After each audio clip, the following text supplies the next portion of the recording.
Okay, this video here is just to show you a little bit of things that this is a local customer's car, and this is not to undermine the customer. I understand everybody has a budget, but this video ought to show you some things that you got to keep in mind when you're buying a motor and transmission package.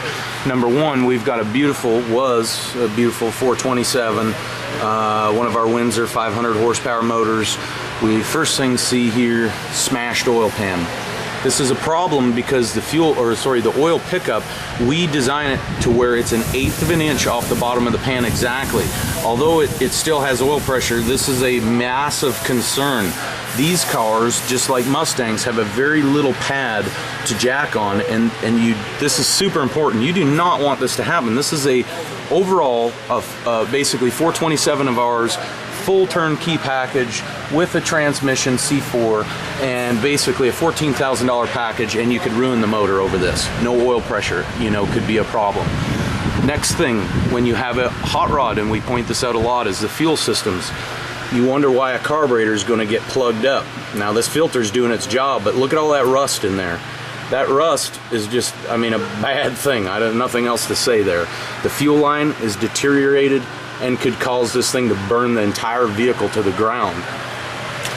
Power steering. We have a power steering pump. It is leaking and it is noisy. Basically, we have a return line that's pinched off.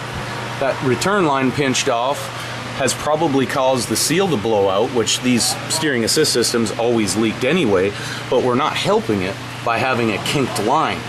So, we got good pressure coming in and a fresh brand new line, and then we have a kinked return line, and it's going to kill the power steering pump that we provided this customer. And this is not something that we can warranty when we're looking at things like this. Transmission. Okay, another fire waiting to happen. Beside a hot exhaust, we have deteriorated pressure lines for the transmission.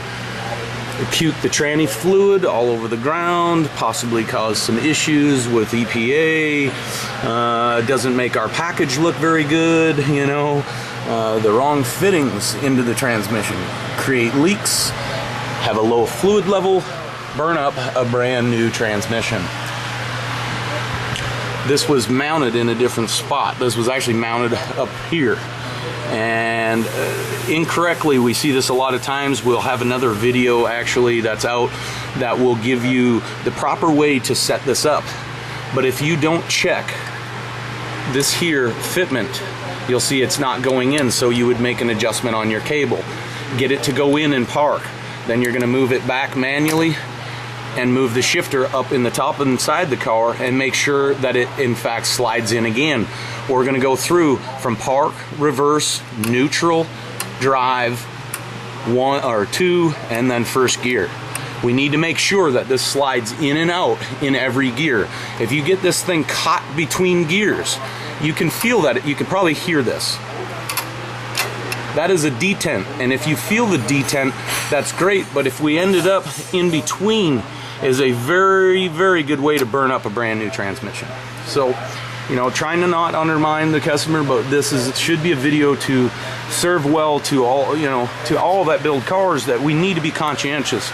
This also, I understand everybody gets excited. You got this wicked motor, wicked tranny package, and we want to, slowly finish the rest of the car. That is fine and dandy, but this right here is extremely scary.